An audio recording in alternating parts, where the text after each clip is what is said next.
नमस्कार, स्वागत और वह सब है कि भोजपुरी न्यूज.in में आज हमनी के बानी जा ग्राम सभा चांदपुर के अभी हमनी के भुआल छपरा में मौजूद बनी जा। और ये जो देख सकते हैं कि भगवती माता का स्थान बटे और ये जो भव्य भंडारा चल बटे आई रहुए सब है कि सर्वप्रथम पहले हम दर्शन करावत एक बार हम अपना सहयोगी से कहम कि एक बार माता के दर्शन करम भक्त लोग के भोजपुरी न्यूज के माध्यम से। एजा काफी वर्षन से एजा माता के पूजा पाठ चलत है, भव्य भंडारा हर साल होला। जैसन की एजा देख सकते हैं कि हजारों हजार के संख्या में श्रद्धालु भक्त लोग उपस्थित भइल बालो। और एजा के कुछ ग्रामीण लोग वाले आई ओहू में से हम बात करे की कोशिश करब और जानल चाहम कि एजा माता जी के महिमा के बारे में बतावत लो और एजा के का विशेषता बा एक विषय में बतावत लो। आई अभी हमारा संग बानी समाज सेवी बनी है यहाँ से हम जानल चाहम कि जब माता के विषय में कुछ बताई हमरा के महिमा के बारे में। यहाँ के महिमा बहुत माने बढ़िया महिमा हो। हम तो यहाँ आवे नहीं करीब 50 साल से। माता जी के मंदिर में जो मनोकामना लेकर लोग आवे मनोकामना पूरा है। मंदिर बहुत प्राचीन हमने के होश के पहले का मंदिर है। पहले तो छोट रहे, अब तो बहुत भव्य रूप हो गई बा माता जी के मंदिर के। माता जी की कृपा से सब कुछ यहाँ बढ़िया रहला।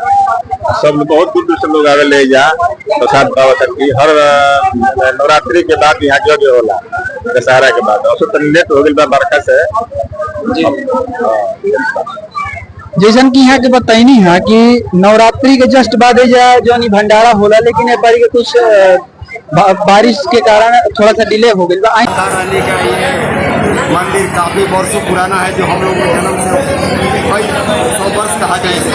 लेकिन हम लोग जब से देखते हैं ये मंदिर जो है एक्सरसाइज मेहनत करते थे और माता रानी को भक्त कर जाते थे तो भर्ती हो जाते थे।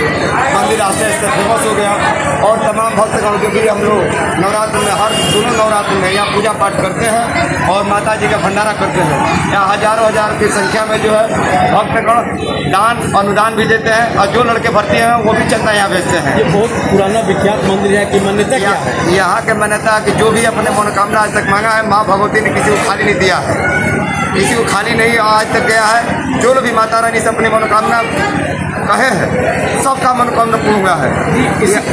यहाँ हजारों की संख्या में नौजवान भर्ती हुए हैं। कितने लोग अभी विजय साहू जो माता रानी के पुराने भक्त हैं, जिन मंदिर का जीर्णोद्धार कराए, उनकी लड़की विदेश से आ गई माता रानी के कहने पर। ऐसे तमाम उदाहरण कई नौजवान मुकेश यादव तमाम लड़के हैं जो भर्ती हो गए। माता रानी जी में हमेशा सहयोग करते हैं। जो भी माता रानी के दरबार में आए कोई खाली हाथ नहीं गया। चूँकि प्रचार प्रसार बहुत कम है इसलिए लोग नहीं जानते हैं, लेकिन जो लोग भी जानते हैं वो ये जानते हैं कि माता रानी के दरबार से कोई खाली नहीं गया।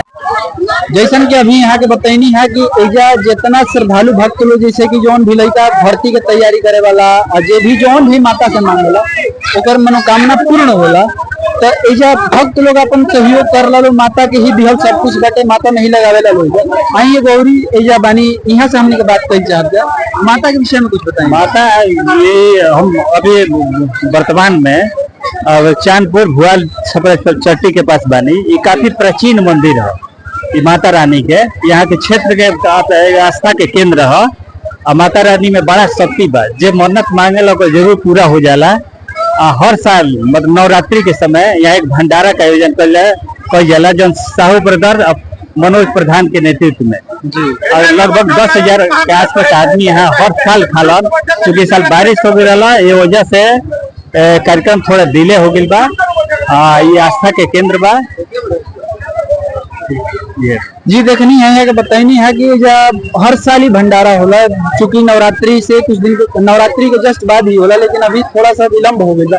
और देख सकते हैं कि हमारा पीछे पूरा श्रद्धालु भक्त लोग हर जगह भंडारा चल रहा है। तो एक बार हम कैमरामैन से एक बार पूरा दिखावे की कोशिश करी पूरा भीड़ के। तो देख सकते हैं कि माता बहन लोग ये आई बल प्रसाद ग्रहण करे खातिर पूरा समाज के देख सकते हैं कि माता रानी के भक्त लोग तांता लागल बटे एकदम।